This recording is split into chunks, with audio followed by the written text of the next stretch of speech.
Welcome to the workshop on Techno-economic feasibility study of Mechanical Vapour Recompression (MVR) for improving energy efficiency in the meat industry. The main purpose of this workshop is to share the project outcomes and to start discussion on the next steps of the project. This project was funded by Race for 2030 and supported by industry partners AMPC, A2EP and Pinches.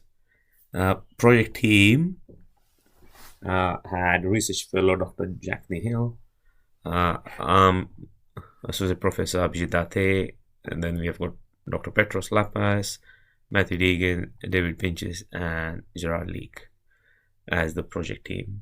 And we had IRG members, JNK O'Connor, JBS Australia, QUT, TASE, and Micah Australia, who have supported as IRG members throughout this project. Before we begin with discussing the aim and the scope of the project and then the outcomes, which would be discussed by Dr. Jack Nehel, I would like to acknowledge the country.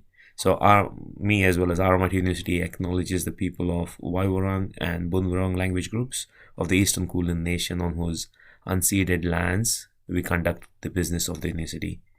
RMIT University respectfully acknowledges their ancestors and elders past and present. RMIT also acknowledges the traditional custodians and their ancestors of the lands and waters across Australia where we conduct our business. In today's workshop, basically I'll start with providing a little bit of overview on the aims and objectives of the project. Before that, we'll have Race 2030 representative Tracy providing a brief about the CRC Race for 2030, and then I'll go through the rationale. After that, Dr. Jack Nehel will go through the project outcomes and findings, and then we'll have some industry presenters, followed by the discussion. So now, Tracy will provide some information about Race for 2030.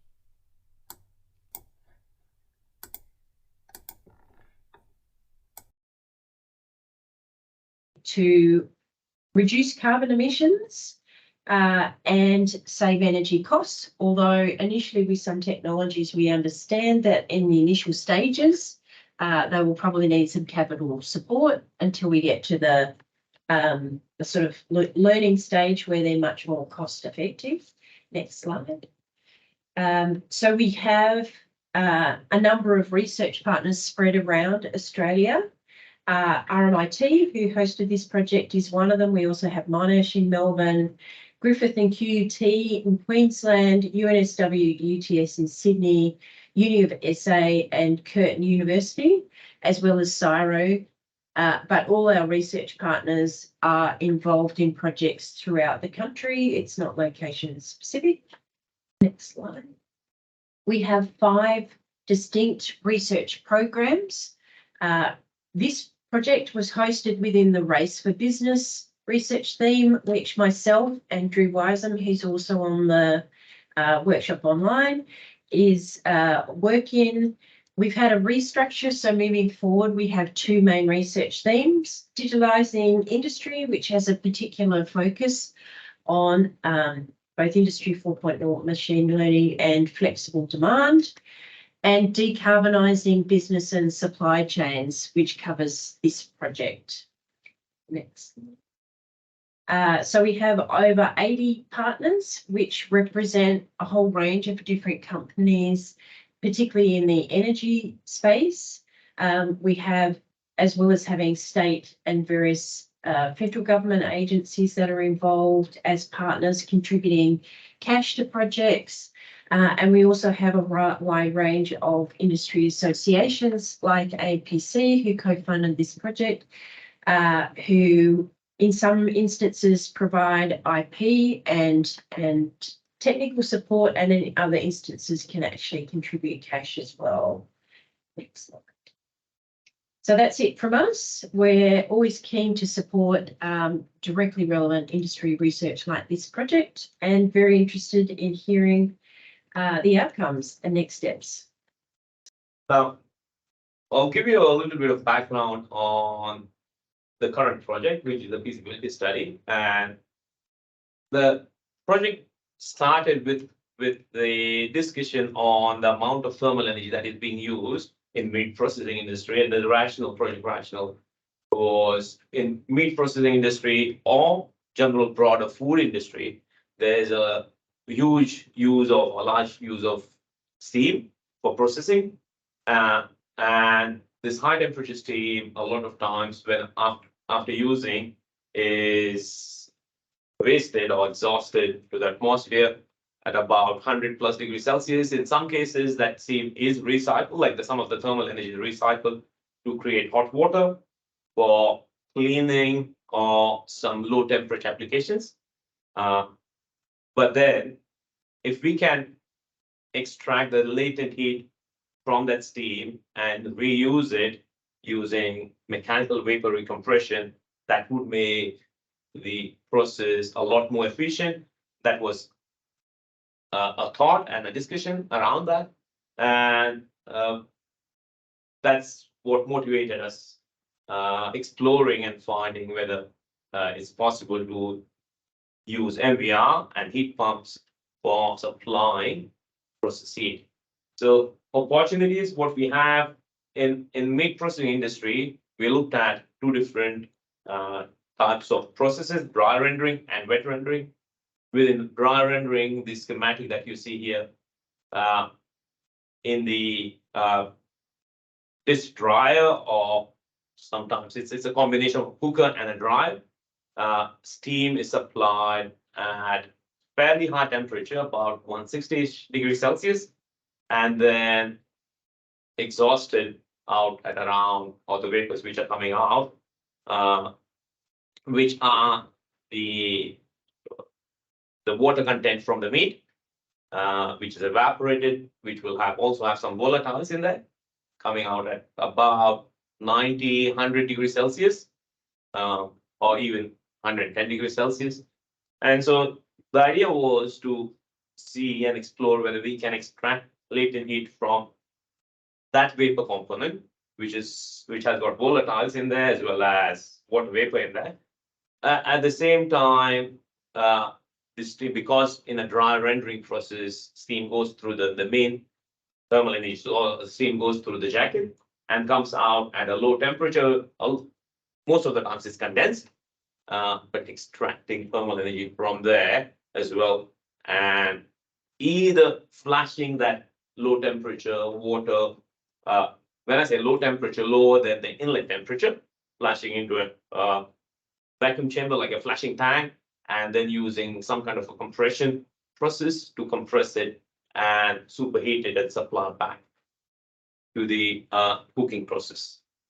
So this is what the opportunity was, where the proposed retrofitted MVR would go in, where vapor which is coming out, vapors which have got volatiles in them, that will be compressed, but not directly. Original thought was to directly compress them, but over the time during the study, we will need some kind of indirect heat transfer.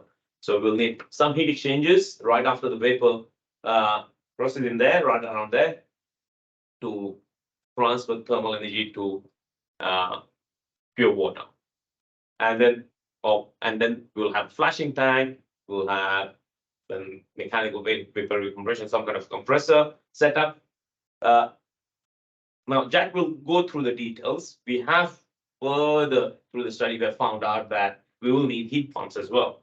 Because of that indirect heat transfer, there will be a significant loss of temperature as compared to direct. The main reason why we have gone away from direct was due to the volatiles and air, the large amount of air which is contained within those vapors which are coming out of the is dry, and that creates a lot more inefficiency by compressing the air, unnecessarily compressing the air, as well as any volatile that might end up depositing in the compressor, creating a sticky kind of a situation. So, slide. So the core aim of the project was to assess the technical and economic feasibility of MVR and heat pump by reducing emissions from heating in the meat processing, meat rendering and processing industry. And also the whole purpose of the fundamental purpose of the study was to reduce the risk associated with further development and adoption of MVR and heat pump technology within the industry. So now I'll pass on to Jack. He's going to explain what we have done so far. Yeah. So one of the, I guess, the core component of the project was developing a model that could simulate various rendering processes and heat recovery devices so that we could explore and examine different options of how they could be integrated. So to do that, we wanted to look at both first and second law thermodynamic models. So that's energy and exergy, which I'll go into a little bit more detail in a bit. And use those outputs to identify the most suitable places or confirm whether our initial suspicions about where MVR could most suitably be integrated into rendering would be, and then to adapt those models to include various heat recovery devices and compare the outcomes of that versus the existing sort of natural gas or fossil methane boilers that are currently used. So to do that, we started with this diagram that Abhijit was talking about and looked at the core components of that rendering process from a thermodynamic point of view. So not everything is necessarily included if it's not really that relevant to the energy flow through the system. And that gave us this sort of simplified dry rendering process, which essentially consists of a cooker here, boiler providing steam to that cooker. The condensate from the cooker is, we've assumed as a best case scenario, being recovered and returned to the boiler, so that energy is maintained in the system. And then the exhaust leaving the cooker, and in all the models we've included a condenser on that outlet, and that's based on existing heat recovery solutions where the energy in the exhaust is recovered for example, heating water for cleaning. But even if you're looking at a process where that's not included, we've modeled it anyway because it allows us to calculate the energy that's in that exhaust stream. Then that model was expanded and it built in a way where each of those blocks can be moved around and connected in different ways. So we can, for example, add an additional cooker to simulate a wet rendering process where that is rendered at a lower temperature without evaporating the liquid. And then that liquid is removed mechanically, or most of it's removed mechanically, and then it goes to a secondary dryer to remove the remaining moisture.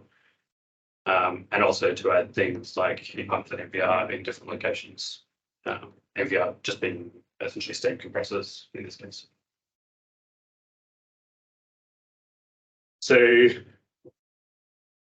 once it was developed, we were able to combine some of those blocks to simulate an actual process from industry, and we used the data that we had available from that process to validate the outputs.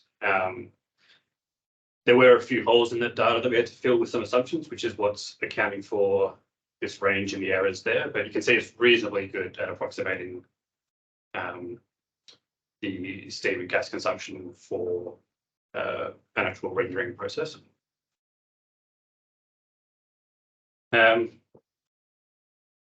So again, we basically broke it down into looking at dry rendering and wet rendering as the two main streams. We've got the standard dry rendering process with fossil methane boiler, and then expected modifications to include heat pumps and MVR. And like Abhijit was referring to before, because the condensers are able to recover heat at up to 80 to 90 degrees, the current model is set to 90, but that can change. It's helpful to be able to boost that temperature to above 100 before doing the boiling, so that we're not dealing with vacuum boilers essentially. So that's where the heat pump comes in. That boils water at a lower pressure than is needed by the process, and then we're using the MVR compressors to boost the pressure of that steam and provide it to the cooker as normal. And this is the energy flow that we got from that model. And looking just at the energy is not too bad of a picture. Like, as long as the condensate's being recovered, the energy that's going in is pretty close to what you actually need for the steam in the boiler. And a large amount of the energy in the exhaust can be recovered for hot water.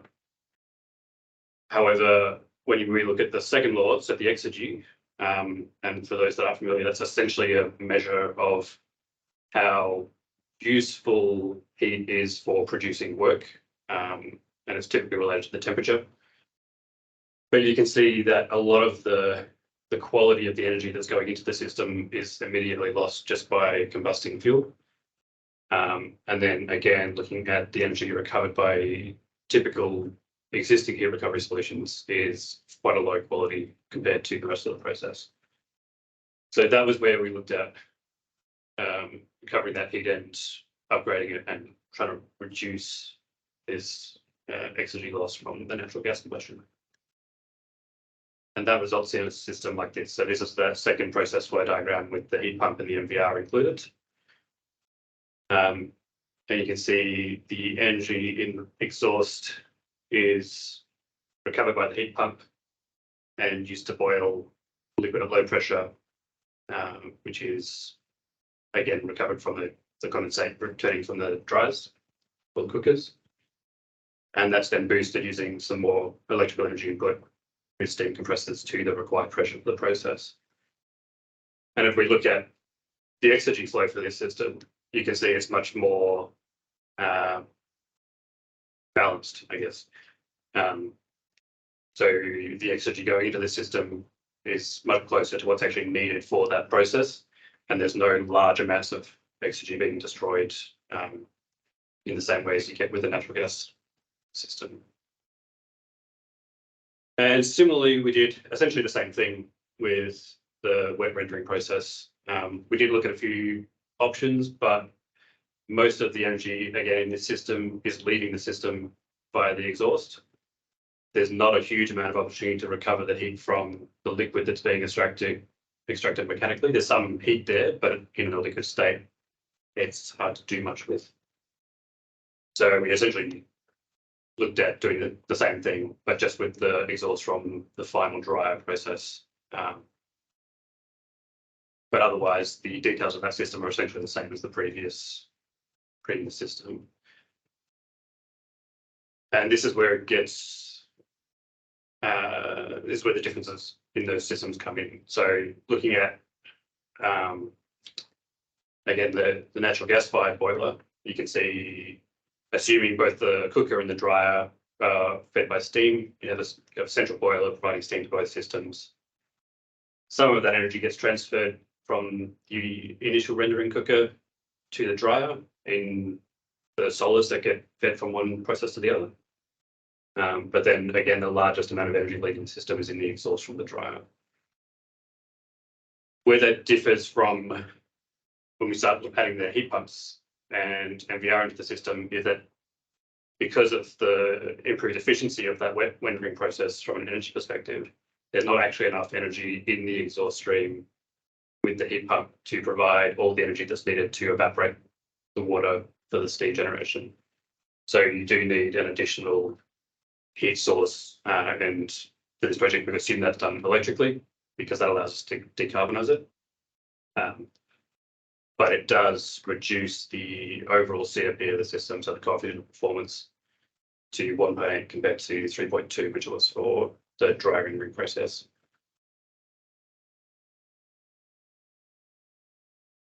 And similarly, because of that direct electrical heating, there's that additional amount of energy that's being fed into the system and subsequently destroyed. That's not really doing anything useful or as useful as it could be doing. So that all looks pretty good from an energy perspective. So keeping more of the energy in the system and recycling it, that all sounds great. But unless we can do that cost effectively and reduce emissions at the same time, then it's not really worth considering. So there's a couple of elements to this. We looked at the main pieces of equipment that are needed to make that system work. One of which is this indirect heat recovery condenser, which is what's actually extracting the heat from the exhaust. And this may exist in some systems where they're already using that to heat water, for example. And that could potentially be retrofit directly with a heat pump MVR system. But alternative condenser designs where the energy is dumped into the air, for example, would have to be replaced. And if there's no condenser installed, obviously that would be a fairly large piece of equipment that would need to be added. But the idea would be, again, that you have some sort of droplet separator to remove any fats or oils that are entrained in the exhaust. And then the vapor in the exhaust is condensed and that heat recovered. Then the liquids and air and non-condensables can be separated, and you can recover some more energy from the exhaust as it cools down towards ambient temperature, or the wastewater, sorry. So the model that generated those energy flows from before also provided the thermal capacity needed by any heat pump for a given process size. So we adjusted essentially the feed through the process and got different thermal capacities based on that. So I forgot to include it last night. These essentially correspond to about a 10,000 tonne of outstanding carcass weight per annum processing plant, 100,000 and 200,000 as rough conversions. But that gives you an idea of the size of the heat pumps that would be needed to make this work. And similarly with the compressors, the current version of the model has specified a compression ratio close to 2, and that results in a 3-stage compressor train that's needed to go from the low pressure evaporation of the heat pump boiler system to the required pressure of the process. And again, we've calculated the suction flow rates for each of those stages and the compressor powers, depending on the size of the process that you're looking at. And those are all not out of the question as far as the literature I've been able to find is concerned. So there's no huge red flags there in terms of unfeasible pieces of equipment. Then looking at what we could potentially save by switching from a gas burner to this sort of heat pump MVR system, we needed to get some idea of what prices for energy look like moving forward. So we basically proposed 3 different scenarios. All of them we've kept gas as a single projection, following the same historical trends from the last 10 years, I think, roughly. And made an assumption of an 80% capacity factor for the process. The first scenario essentially assumes that electricity does the same and is 100% fossil fuel based in terms of the emissions calculations. Then we looked at 2 other scenarios where the price of energy reduces and the mix of renewables increases. And that's based on basically a weighting of past trends in electricity prices and predicted trends for levelized cost of renewable energy going through to 2035. So this is that levelized cost of energy for renewables that I just mentioned, and what we used for those scenarios. This is basically, we took the average of this levelized cost for PV, wind, onshore wind, I think it is, and hydro. There are a few others we could have added, but these were the main ones. So looking at the historical prices on the left in the solid lines, and the projected prices moving forward. And then we've essentially taken this average of those three main technologies as an estimate of what the trend in that levelized cost looks like.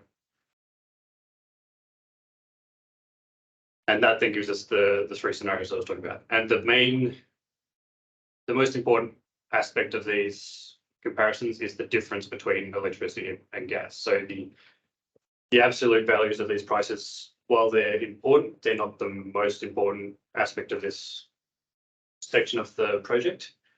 But looking at potentially how electricity and gas relate to each other in terms of cost moving through the next 10 to 15 years, looks like, and what effect that would have on the attractiveness of this sort of technology. And what that does is, if we compare MVR system that I've described previously, for most of these are charts presented based on a 10 tonne per hour feed rate. So looking at the cost of energy for a gas boiler system versus the cost of energy for an equivalent sized MVR system, based on those three scenarios, gives you these values on the left, and the difference between those gives the potential savings, purely based on what you're not paying for fuel, or could have been paying otherwise. They were used in the essentially inflation rates of these savings to then calculate expected payback periods depending on the capex that could be expected. And one of the things that we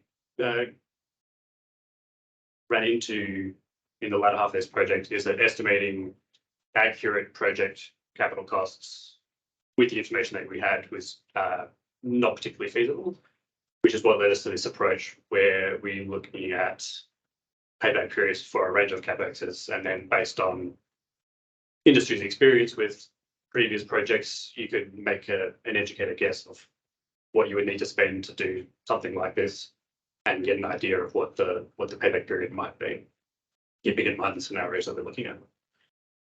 So this is the formula used for these charts. Using that same inflation rate from the savings, we assumed a discount rate of 15%, so a fairly high discount rate for these calculations. And then we get the payback period in years. So these are for 10 tonne per hour and 20 tonne per hour. And you can see you've got payback periods less than 10 years for up to about 6 to 10 million for 10 tonne per hour system. It's a similar thing for the wet rendering process. And this is where that reduced overall COP comes into play. This is a much riskier proposition. You can see the scenario one occurs on the left, where the relationship between gas and electricity prices stays pretty constant, with electricity being about twice the cost of gas. You're fairly limited in what you can spend without some additional income to support the process beyond just the savings in energy. If those prices sort of converge more like we've got in scenarios 2 and 3, then it starts becoming reasonable again. And then looking at emissions, that's a little bit more straightforward. It's a fairly simple fixed offset per year. So based on the reduction in energy and the percentage of renewables used, you offset that amount of emissions per year. So these are the cumulative emissions saved, assuming a plan was implemented in 2025 through to 2035. it is on a logarithmic scale purely because the scenario 2 for wet rendering is a fairly low amount of emissions saved when it's only 50% renewables in the mix. However, the other two scenarios are fairly attractive, so that's both 50% and up to 82%. Renewables for dry rendering gives fairly high reductions in emissions, and similarly, the 82% renewables for wet rendering is on par with the dry rendering system. We haven't shown the scenario 1 on this chart because if there's no renewables in the mix, you're actually increasing the emissions. While you are reducing the total energy demand of the system by switching to the MVR, the emissions associated with generating that electricity using fossil fuels and then using that to provide heat via the compressors of an MVR, heat pumps, etc., is still more than it would be from directly combusting gas. However, as long as there's sort of 50+% renewables, then that starts looking pretty positive. So one of the key things that we realized through this project is that we just don't have enough detailed information about the specifics of what's happening in these rendering sites. So the specific equipment that's being used, what would be needed to actually implement these sort of MVR systems, and what that would cost. So rather than jumping straight into a pilot project, the next stage of this, if it keeps going, would be to find some willing sites and do a detailed energy analysis of the site, model it, compare it, detailed system designs and feasibility for that specific site or those specific sites to get a much more accurate idea of what the actual project costs are likely to be and the benefits, etc. Then they can be followed by pilot demonstrations, and tangentially we can explore how some of these ideas could potentially be employed in other industries that have similar demands or equipment or systems.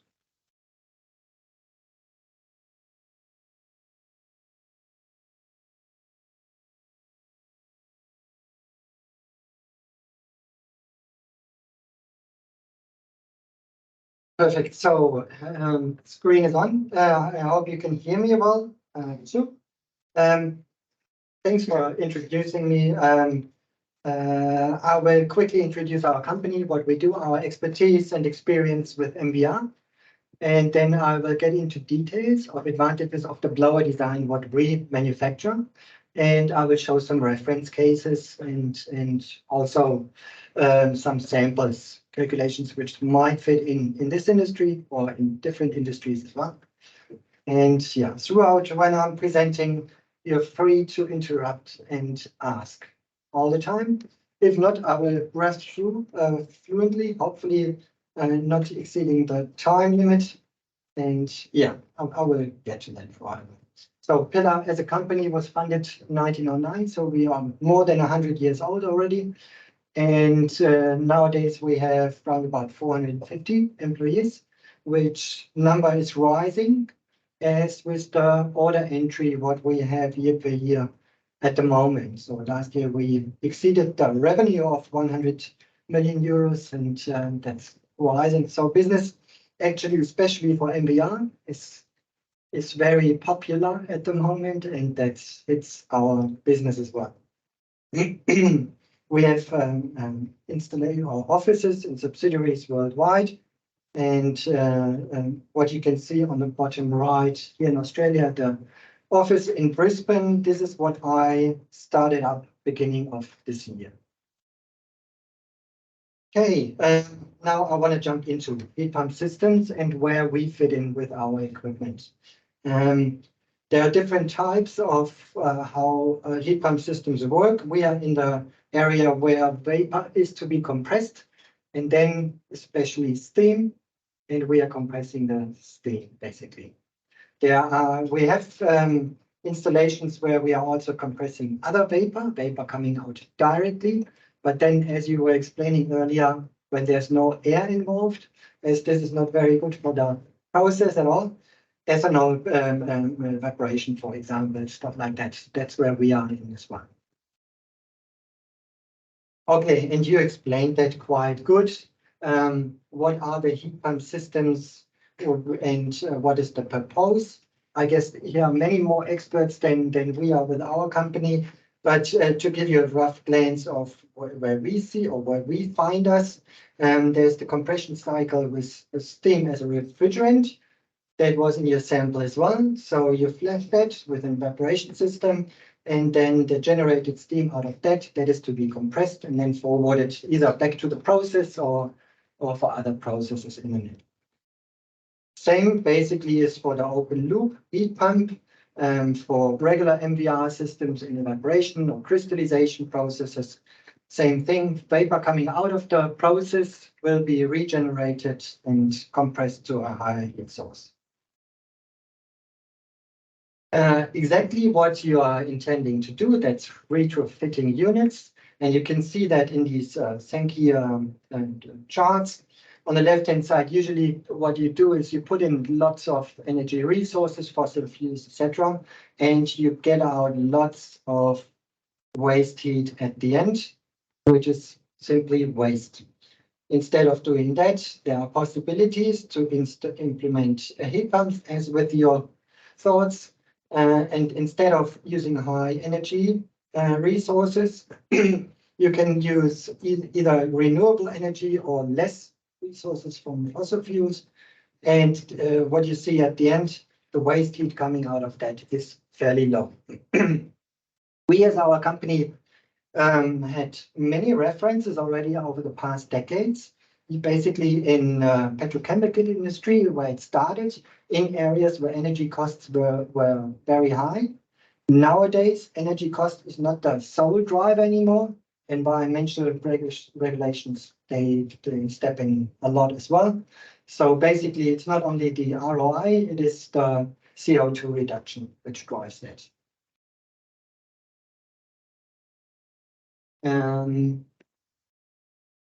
And yeah, how does Pillar fit in with the equipment? We have a product range called Vapour line. That's what we call it. And that actually started back in the 1980s, when firstly MVR blowers or turbo blowers were used for the dairy industry evaporation systems. Before that, compressors were used, and compressors are basically oversized for that. The compression ratio is way too high for what was needed in that area. And then basically using a blower, there are quite some advantages in terms of reliability, maintenance. I will get into that shortly in a minute.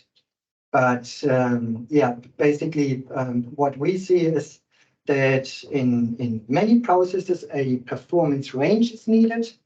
And I will show that to you how we do that and what the advantages of it lowers the performance range. Here you can see an overview of that Vapour line. That chart, what you see on the left-hand side, that is in logarithmic on the axis below, so not to confuse you. So the Vapour fan, what we have for very low steams, that's basically up to 5 cubics per second. That is the most what we achieve with that. And then when it comes to the blue area for our Vapour Flex, they can deal with up to 250 cubics per second. So basically that range shows it's not really realistic.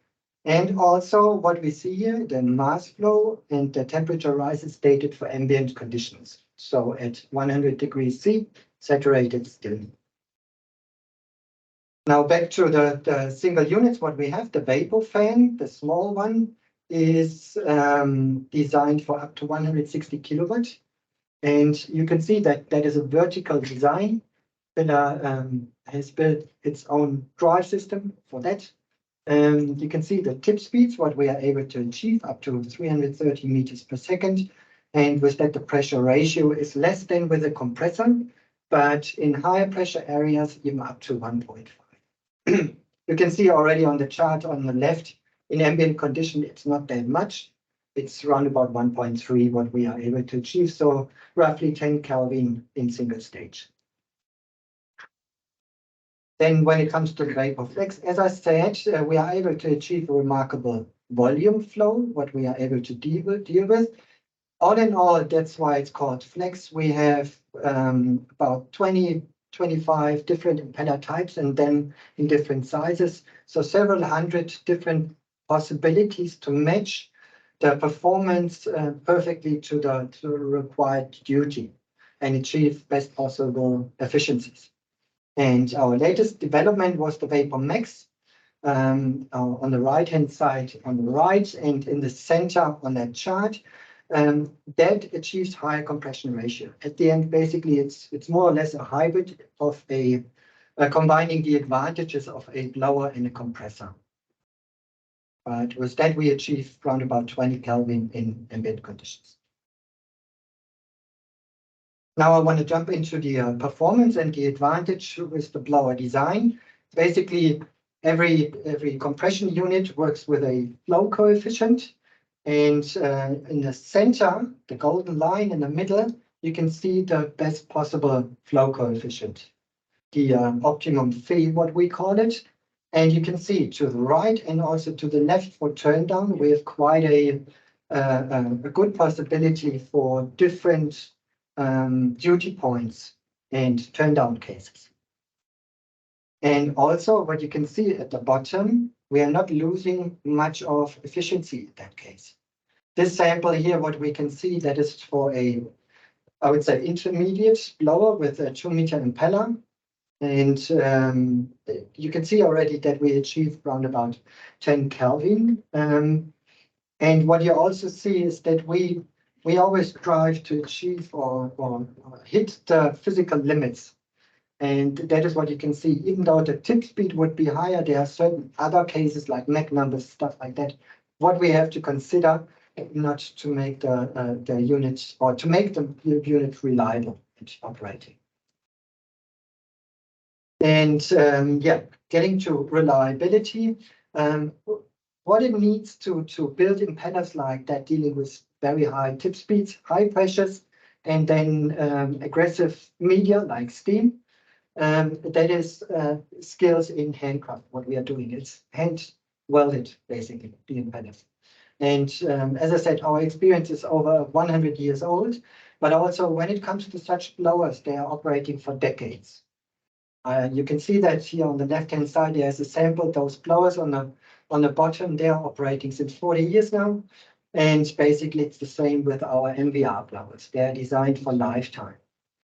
And what you mentioned, that you have volatiles or entrainments, blowers do not have such a restriction as compressors turning with very high speeds and having no gaps do. So we can deal with the droplet sizes of up to 1 millimeters. And what we usually do in MVR with all our MVR blowers is we inject the desaturating steam up front. You can see that on the graphic on the right-hand side. And with that, we wetten the process even more. We have a very good performance of the superheating.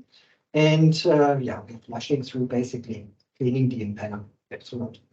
I'd actually assume that would be done in the development as well, otherwise it gets a little bit extreme with the superheat.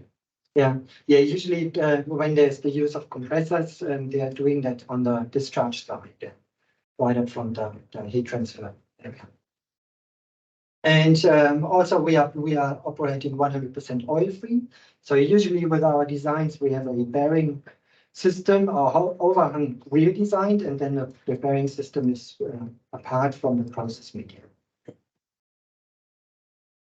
And when it comes to advantages of installation and also costs, especially for retrofitting, we are able to build our blowers up high on racks or platforms or wherever needed. So there's no need to tear down buildings and find space. We can build up high. And it's especially what you can see on the right-hand side, that's multi-stage application. 8 blowers in series, and they are built on a platform on a rooftop. When you sneak through the grid, you can see there's the exact same line on the level below. So 2 of those lines, they are operating on that plant. And that's bioethanol MBR project, operating fairly well. Very good COP and a quick return of investment actually for that plant. Another advantage, I mentioned that shortly already, is the low maintenance requirements, what we have. Basically, you do visual checks continuously and you monitor via instruments the operation.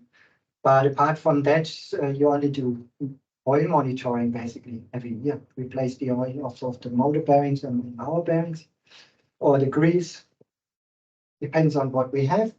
Then, of course, we have a shaft seal system to avoid from either air leaking into the system in vacuum condition or steam leaking out. We use a kind of a labyrinth seal system. They have carbon seal rings, they wear out, and every 3 years roundabout, they will need to be replaced. Apart from that, then every 40,000 hours or 50,000 hours, depends on, we say roughly every 6 years, the bearings need to be replaced. And that's all what needs to be done. And I brought some reference samples. What we had, I mentioned already that we are in that over the past decade already, especially in the petrochemical industry. You can see the COP, what they are able to achieve. It always depends on, of course, on process duty and what they have, but they are actually quite high. And speaking of high COPs, we recently had several installations with Morika, Shivas Brothers. You can see that on the right-hand side. They published a study, a case study as well, where you can find that chart, what I have, or the graphic on the right-hand side. And they achieve with their batch system in distillation a remarkable COP of up to 20, even depends on. So they start their batches with around about 9, and then it ends up roughly with 20. So that's actually a very good business for them. What we see at the moment, they win lots of awards because they're basically carbon neutral. And you can see our 3 vapor fans in series, what is then installed on every of those lines. Yeah, but when it comes to COP, and you calculated for that in your sample as well, I think what you had, that's roughly starting or in the temperature then of 110 degrees for the compressors. And it depends on how high you compress that. It's always the temperature lift, basically leading to the COP result. And when we consider in between, so ambient conditions, 100 degrees, and we lift that up to, let's say, 150 degrees, then it should be a COP of roughly 5, which can be achieved. Higher than that, then of course it will be lower. We do have installations, multi-stage installations, where we start at a higher vacuum and compress that even higher. I think your discharge was around about 8 bar absolute, so 180 degrees. You can see that narrows it down to around 3. And that is basically what we experienced too. I think 3 seems to be an industrial number, okay, or limit, what seems to be achieved or must be achieved. And I also brought a sample calculation with me, how we would be able to increase a 5 ton per hour vapor from 100 degrees to 150 degrees. We would need 5 of our vapor fans in series. And you can see we have the 5 tons at the inlet, 150 at discharge. You can see still our efficiency is quite okay. But of course, due to physics, the lower the volume gets and the higher the pressure ratio gets, the less the efficiency. But still, when you calculate for for costs. Around 80 should be okay. 78. And I roughly calculated for the COP in regards to one, and that is around about 1.5 that will be achieved. And then finally, I just want to show you how such installation could look like.